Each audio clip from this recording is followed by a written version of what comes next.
हरे कृष्णा। जगत गुरु शिल प्रभुपाद महाराज की जय। नमो विष्णुपादाय कृष्ण प्रेष्ठाय भूतले श्रीमते भक्ति वेदांत स्वामी निति नामिने। नमस्ते सारस्वते देवे गौरवाणी प्रचारणे निर्विशेष शून्यवादी पाश्चात्य देश तारणे। जय श्री कृष्ण चैतन्य प्रभु नित्यानंद श्री अद्वैत गदाधर शिवासादि गौर भक्तवृंद। हरे कृष्ण कृष्ण कृष्ण हरे हरे, हरे राम राम राम हरे हरे। जगत गुरु शिल प्रभुपाद महाराज की जय। परम पूज्य लोकनाथ स्वामी महाराज की जय। निताय गौर प्रेमानंदे हरि हरि बोल। आज हम लोग जगन्नाथ रथ यात्रा के बारे में चर्चा करेंगे। जगन्नाथ रथ यात्रा ये अभी से नहीं चल रही है, 1000 साल पहले से चल रही है। और ये मंदिर का वैशिष्ट्य है कि मंदिर का जो ध्वज है वो हमेशा समुद्र की तरफ ही लहराता रहता है। दूसरी बात, जगन्नाथ सुभद्रा बलदेव ये 3 भाई बहन हैं। सुभद्रा बहन ये जगन्नाथ और बलदेव की एक लाडली बहन है। जैसे हमारे घर में जो बच्चे होते हैं भाई बहन, उनके भी लाड़ प्यार हम लोग पुराते हैं, वैसे ही जब सुभद्रा माता महारानी ने कहा कि मुझे घूमने चलना है, तभी जगन्नाथ जी बोले ठीक है बलदेव, सुभद्रा को घुमाने के लिए हम लोग लेके जाते हैं। तो वो दोनों भाई बहन को घुमाने के लिए लेके जाते हैं। कहाँ? तो गुंडेचा मंदिर तक। गुंडेचा ये जो है उनकी मौसी है। तो वो जगन्नाथ जी, बलदेव जी सुभद्रा महारानी को लेके जाते हैं अपने साथ घुमाने के लिए, और तब से ये रथ यात्रा शुरू हो गई। तो जो मौसी है, वो गुंडेचा जो है वो मौसी लगती है उनकी, वो बहुत बड़ी भक्त है और वो हमेशा उनको कुछ ना कुछ देती रहती थी। वो उनके लाड़ प्यार करती थी, उनकी पूजा पाठ करती थी और हमेशा वो उनको मिलने के लिए आते। तो उसके बाद में रथ यात्रा का ये पैगाम चालू हुआ। तो ये परंपरा तब से शुरू है। और 3 जगन्नाथ जी मंदिर से गुंडेचा मौसी का जो मंदिर है वो 3 किलोमीटर का है, और 3 किलोमीटर का मंदिर में रथ यात्रा चलती रहती। आषाढ़ महीने के शुक्ल पक्ष में ये रथ यात्रा शुरू होती है। इसका वैशिष्ट्य ऐसा है कि भगवान जगन्नाथ जी वहाँ स्थायिक रूप से है। नदी से लकड़ी बहते आ रही थी, तभी उन्होंने अपने भक्त इंद्रदुम्न महाराज जी के, उधर के राजा थे, बड़े राजा थे इंद्रदुम्न, उनकी पत्नी थी गुंडेचा। तो वो उनकी बहुत, विष्णु की बहुत भक्त थी। तो उन्होंने उनके स्वप्न में आके कहा कि ये जो लकड़ी पानी में बहती आ रही है वो आप लकड़ी लेके आके मुझे उसमें स्थापित कीजिए।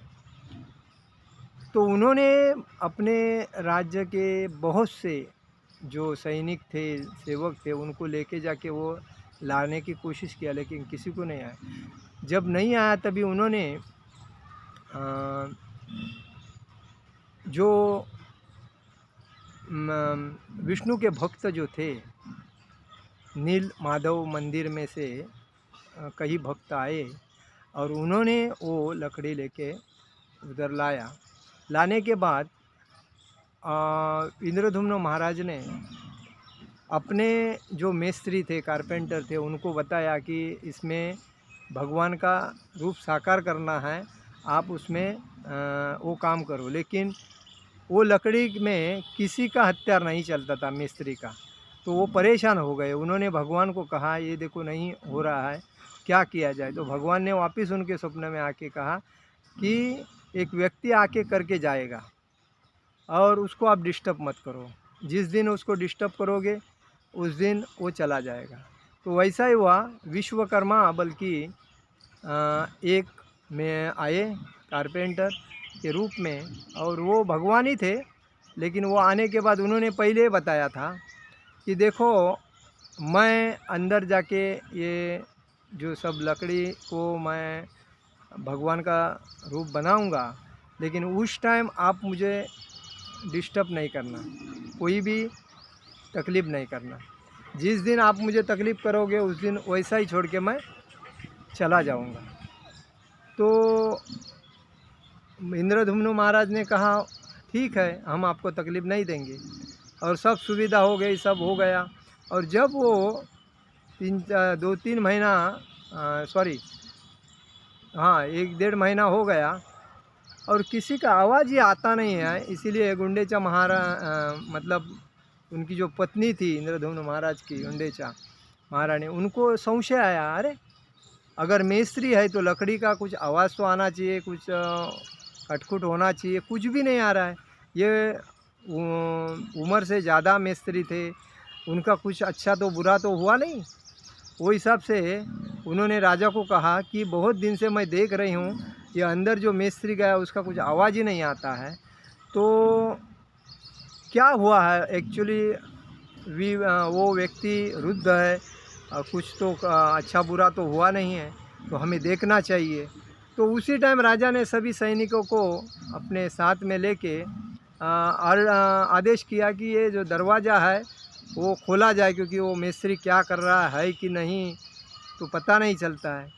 तो उसी टाइम जब दरवाज़ा खोला तो जैसा जिस विश्वकर्मा मिस्त्री उन्होंने जो बना के रखा था वो हिसाब से ही मूर्तियाँ थी, जो भगवान के हाथ, जगन्नाथ जी के 2 हाथ थे और वो बैठे हुए थे। सुभद्रा महारानी के हाथ नहीं थे, खाली वो बैठी रही थी। बलदेव महाराज के 2 हाथ थे, वो बैठे रहे थे। वैसे जो बनाए थे वैसे ही वे विग्रह उधर थे, और बाद में इंद्रधुम्न महाराज ने वैसे ही विग्रह स्थापित पूजा के लिए किए, और उसके बाद में वो हर 12 साल में उस विग्रह को बदली किया जाता है कि जगन्नाथपुरी का पूरा लाइट बंद करने के बाद जो भगवान श्री कृष्ण द्वापर युग में जो अंतर्धाम हो गए, तभी उन्हें उनका जो ये था शरीर, जो आत्मा था वो उधर था, बाकी बॉडी जल गई, बगले आत्मा नहीं जला था। तो वो आत्मा उसको सपने में आके बताया कि उधर स्थापित करे, और वो स्थापित आत्मा जगन्नाथपुरी में है। इसीलिए वहाँ के मंदिर में कभी भी ऊपर का जो ध्वज लहराता है उसमें हवा के विरुद्ध में लहराता है। उसके बाद समुंदर से मतलब दिन में हवा समुंदर से ज़मीन की तरफ जाती है, रात को मंदिर की ओर, और रात को मंदिर की ओर बहती है, और मंदिर के ऊपर कभी भी पक्षी उस ध्वज के ऊपर उड़ता नहीं। दूसरी बात, जो प्रसाद बनाते हैं तो जो एक के ऊपर एक जो रखते हैं तो उसमें एक वैशिष्ट्य है, पहला जलना चाहिए नीचे वाला, लेकिन पहला ऊपर वाला जलता है, उसके बाद ऊपर से नीचे नीचे आता है। ऐसे अद्भुत वो चमत्कार है उधर के। दूसरी बात है कि ये रथ यात्रा पूरी दुनिया में साजरी होती है। कोई ऐसा नहीं कि पहले ज़माने में क्या होता था खाली जगन्नाथपुरी में होती थी, लेकिन आज के मौसम में कोर्ट ने आदेश दिया कि ये जगन्नाथपुरी की जो रथ यात्रा है हर साल में एक ही दिन में हर पूरे दुनिया में या भारत में होना चाहिए। तो दुनिया में बाकी देश कहा कोई भी दिन करे, लेकिन भारत में हर जगन्नाथ सुभद्रा बलदेव मंदिर जो है वहाँ रथ यात्रा एक ही दिन होना चाहिए, अलग अलग नहीं। तो पहले अलग अलग करते थे तो उसका महत्व नहीं होता, लेकिन अभी कितना महत्व होता है। तो लोगों को ये समझना चाहिए हमारा जो देव भगवान कौन है, तो जगन्नाथ सुभद्रा बलदेव है, मुख्य भगवान, जगह के नाथ, दुनिया के नाथ जो है वो जगन्नाथ है।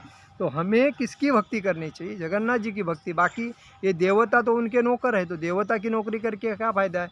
जैसा कि कोई गणपति के करता है, कोई हनुमान जी के करता है, कोई सूर्य देव की कर रहा है, कोई चंद्र देव की करता है, कोई पितरों की करता है।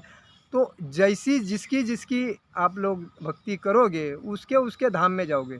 अगर सूर्य देव की भक्ति करोगे तो सूर्य धाम में जाओगे, चंद्र की करोगे चंद्र धाम में जाओगे, पितरों की पितरों धाम में जाओगे।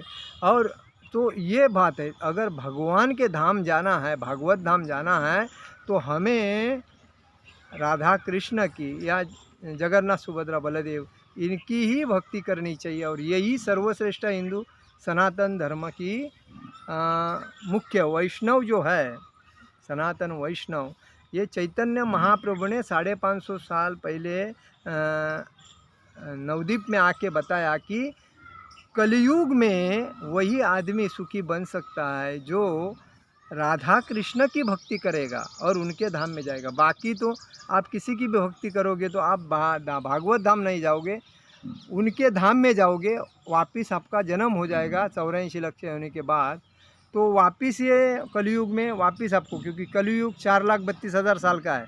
अभी कितने साल हो गए हैं?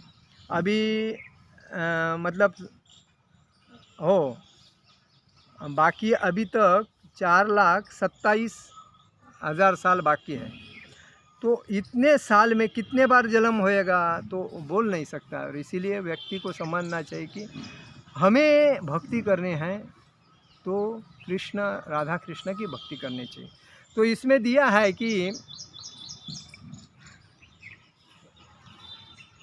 रथ जो होता है तो 16 पहियों का होता है, उनकी ऊंची 45 फुट होती है। और भगवान जगन्नाथ रथ का लाल और पीला होता है। भगवान जगन्नाथ जी का रथ कौन सा कलर का होता है? लाल और पीला होता है। उनके रथ के ऊपर हनुमान जी और नरसिंह भगवान का प्रतीक होता है। उसके बाद बलराम जी का रथ जो होता है 44 फुट ऊंची का होता है। उनके रथ के ऊपर नीले रंग का रथ होता है। सुभद्रा जी का रथ जो होता है तो 43 फुट ऊंची का रहता है। उनका रंग काला, उनका रथ जो होता है वो काले रंग का होता है। तो ये सब जो है पूर्वी से चलता आया है। तो हमें ये रथ को ज़्यादा महत्व देके हमें अपने घर में भी स्थापित जगन्नाथ सुभद्रा बलदेव, तो उसमें राधा कृष्ण की भक्ति हो जाती है। क्योंकि जगन्नाथ है सभी में श्रेष्ठ है और सभी के दाता है, कण कण में है, क्योंकि वो भगवान श्री कृष्ण का ही रूप है। तो हमें अगर भक्ति करनी है तो अपने अपने घर में जगन्नाथ सुभद्रा बलदेव का स्थापित करके उनकी भी हर दिन भक्ति करना है। और जिस दिन जगन्नाथ जी की रथ यात्रा होती है उस दिन उनकी भी रथ यात्रा निकालना ज़रूरी है। तो हमें और हमारे बच्चों को भी हमें ध्यान देना, जैसा कि प्रभुपाद जी थे तो प्रभुपाद जी के माता पिता जी बचपन से ही भगवान के बारे में उनको बताते थे। और उनके बारे में बताने के बाद में उनके दिमाग में भगवान के बारे में श्रद्धा, भक्ति, सेवा, आचरण सब कुछ आने लगा। और बाद में वो बचपन से ही रथ यात्रा चालू करते थे। तभी उन्होंने भक्ति का प्रचार करने के टाइम पे भी अपने जो भक्त थे उनको भी बताया कि हमें भगवान जगन्नाथ सुभद्रा बलदेव की रथ यात्रा निकालनी है। तो उन्होंने विदेश में, किसी को मालूम नहीं था रथ यात्रा क्या है, विदेश में जाके उनको बताया भक्तों की कि हमें ये अरेंजमेंट करके रथ यात्रा निकालना है। तो उधर के भक्तों ने उनके ऊपर तुरंत आदेश मान्य करके उनको सपोर्ट करके उधर से रथ यात्रा निकाले। आज पूरे दुनिया में भगवान जगन्नाथ सुभद्रा बलदेव की रथ यात्रा चलती है।